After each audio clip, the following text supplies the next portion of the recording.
नमस्कार, चंडीगढ़ से आपका स्वागत है। मैं हूं आशुतोष। आइए सबसे पहले नजर डालते हैं कुछ अहम खबरों पर। देश में अब तक कोविड करोड़ से अधिक लगाए गए टीके।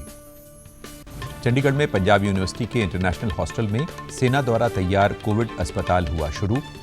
और हरियाणा सरकार ने गरीबी रेखा से नीचे जीवन यापन करने वाले होम आइसोलेट कोरोना मरीजों को 5,000 रुपए चिकित्सा सहायता देने का किया ऐलान।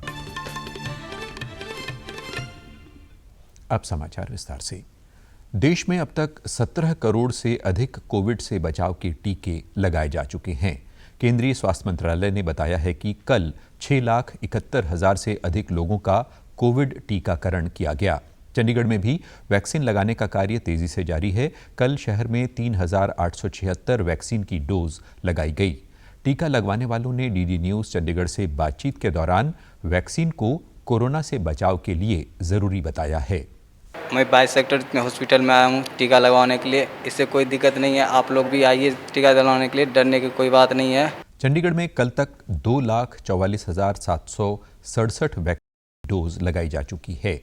इसके अलावा यहां पिछले 24 घंटों के दौरान कोरोना संक्रमण के 895 नए मामले मिलने की पुष्टि के बाद शहर में इसके एक्टिव मामलों की संख्या 8,511 हो गई है। चंडीगढ़ में इस बीमारी से अब तक 568 लोगों की मृत्यु भी हो चुकी है तथा 41,128 कोरोना पीड़ित अभी तक यहां स्वस्थ हो चुके हैं।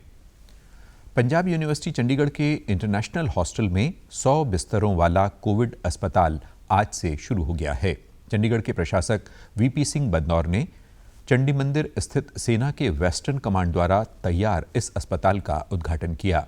श्री बदनौर ने चंडीगढ़ प्रशासन के आग्रह पर इस अस्पताल को तैयार करने के लिए वेस्टर्न कमांड तथा जनरल आरपी सिंह का आभार व्यक्त किया। का जो इंटरनेशनल हॉस्टल है ये हमने आर्मी को दिया है और बहुत खुशी है कि जनरल आरपी सिंह जी भी हमारे बीच के अंदर आज आए हैं, पूरी टीम लेकर आए हैं। चंडीगढ़ के लिए एक वरदान साबित होगा कि आर्मी की तरफ से ये हमारे यहाँ पे शुरुआत हुई है। जब हम लोग कोविड की लड़ाई लड़ रहे हैं तो इसके अंदर हम लोगों को बहुत इससे फ़ायदा भी हो जाएगा। हमारे को बहुत ये सुविधा नई मिल गई है। उन्होंने कहा कि इस अस्पताल के शुरू होने से कोरोना के मरीजों को इलाज तो मिलेगा, साथ ही शहर के बाकी अस्पतालों पर मरीजों का बोझ कम होगा। कर्नल जगदीप संधू ने बताया कि इस अस्पताल के लिए भारतीय सेना द्वारा प्रशिक्षित स्टाफ रखा गया है तथा सेना ने कम समय में इसे बनाकर वेस्टर्न कमांड उम्मीद करती है कि ऐसे इनिशिएटिव आने वाले समय के अंदर शायद और भी लिए जाएं जैसे जैसे ये प्रॉब्लम बढ़ती है। लेकिन फिलहाल तमाम पैरामेडिक्स, डॉक्टर्स और इक्विपमेंट के साथ हमने कुछ दिनों, घंटों के अंदर आप कह सकते हैं कि हमने अपनी फील्ड एम्बुलेंस यूनिट को यहाँ किया और उन्होंने अपने आप को यहाँ पे स्थापित किया। इस हॉस्पिटल से जो बाकी हॉस्पिटल्स चंडीगढ़ के हैं उनके ऊपर बर्डन कम होगा और उसका जो बर्डन है वो हम शेयर करने के लिए आए हैं।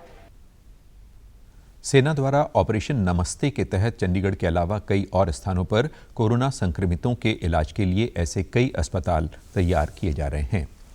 पंजाब के मुख्यमंत्री कैप्टन अमरिंदर सिंह ने प्रधानमंत्री नरेंद्र मोदी से राज्य का ऑक्सीजन का कोटा बढ़ाकर 300 मीट्रिक टन करने तथा पंजाब के लिए वैक्सीन की जरूरी सप्लाई यकीनी बनाने की अपील की है। मुख्यमंत्री ने प्रधानमंत्री द्वारा राज्यों में कोविड की स्थिति, इस संकट से निपटने के लिए उठाए जा रहे कदमों के बारे में बातचीत के दौरान ये मांगे उठाई। कैप्टन ने बताया कि प्रधानमंत्री ने हर संभव मदद का भरोसा दिया है।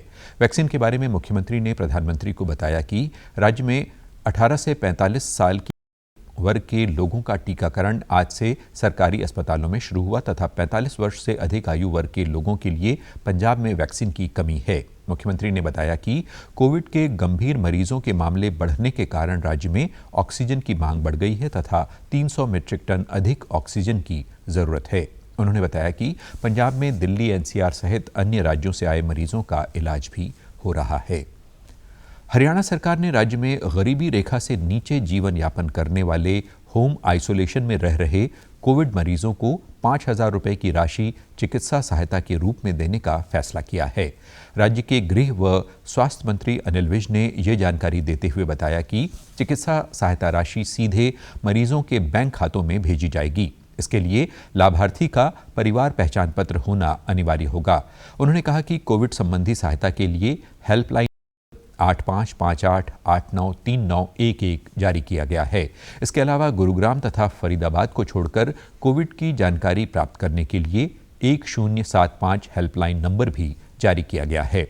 स्वास्थ्य मंत्री ने बताया कि सरकार कोविड के मरीजों के इलाज के लिए प्रयासरत है। सरकार की इस पहल के अंतर्गत राज्य के ऐसे कोविड मरीज जो गरीबी रेखा से नीचे जीवन यापन कर रहे हैं तथा आयुष्मान भारत योजना के अंतर्गत सुविधा प्राप्त नहीं कर रहे, उन्हें भी राज्य सरकार की ओर से कोविड उपचार के लिए अधिकृत निजी अस्पतालों में प्रतिदिन प्रति मरीज सब्सिडी देने का फैसला किया गया है। इसके तहत राशि मरीज के अस्पताल से ठीक होकर घर जाने के समय बिल से घटा दी जाएगी।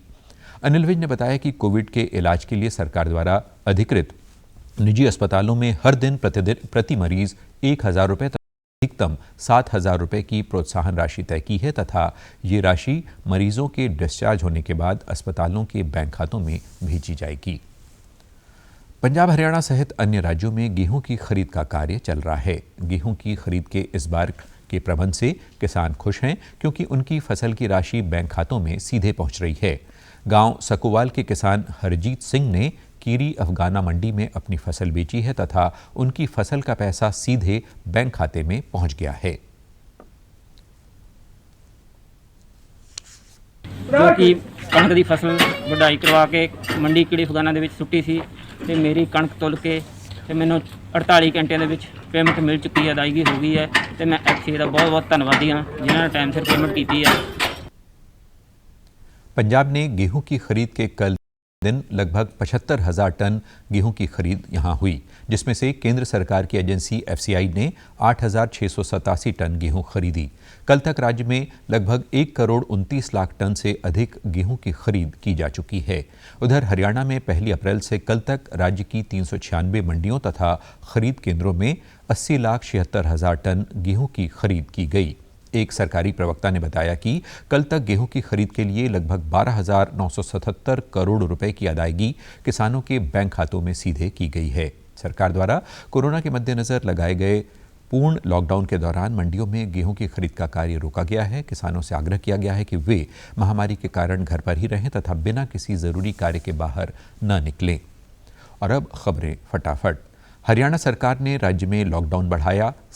सुबह 5 बजे तक विवाह तथा अंतिम संस्कार में 11 लोगों के ही शामिल होने की होगी अनुमति। केंद्र ने कोरोना रोगियों में फंगल संक्रमण रोकने से संबंधित परामर्श किया जारी। कोरोना वायरस का खतरा भी टला नहीं है, इसलिए सभी से निवेदन है कि बाहर जाने के समय मास्क जरूर पहनें, सामाजिक दूरी बनाए रखें, बार बार अपने हाथ साबुन से धोएं और सैनिटाइजर का इस्तेमाल करें। वैश्विक महामारी कोविड-19 जिसका कहर संपूर्ण मानव जाति को अपनी आगोश में ले चुका है। टीका या दवाई उपलब्ध होने तक महामारी के खिलाफ मानवता की जंग जारी है। ऐसे में सबसे जरूरी है सावधानी और बचाव। फेस मास्क कोरोना से रोकथाम का सबसे प्रभावी उपाय साबित हुआ है। विश्व स्वास्थ्य संगठन और विशेषज्ञों की शोध का भी यही निष्कर्ष है कि मास्क से मुंह और नाक को अच्छी तरह ढककर कोरोना संक्रमण को कम किया जा सकता है। कोरोना संक्रमण से बचाव के लिए मास्क पहनने के साथ ही जरूरी है मास्क को सही तरीके से पहनना। बहुत से लोग मास्क से नाक और मुंह को सही तरीके से नहीं ढकते हैं, जिससे संक्रमण का खतरा बना रहता है। बिना मास्क या फेस कवर के घर से बाहर निकलने की अभी कल्पना करना भी सही नहीं है। जुड़िए डीडी न्यूज की खास मुहिम मास्क अप इंडिया के साथ। मास्क पहने और अपने मुंह और नाक को अच्छी तरह ढकें। अपने परिवार के सदस्यों और को मास्क पहनने के लिए कहें। Mask up India, mask up India.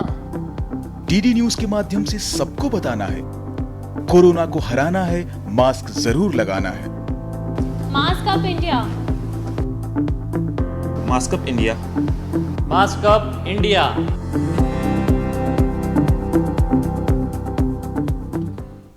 आप हमारे समाचार YouTube channel DD news Chandigarh, Facebook DD news Chandigarh और Twitter handle DD news CHD पर भी देख सकते हैं।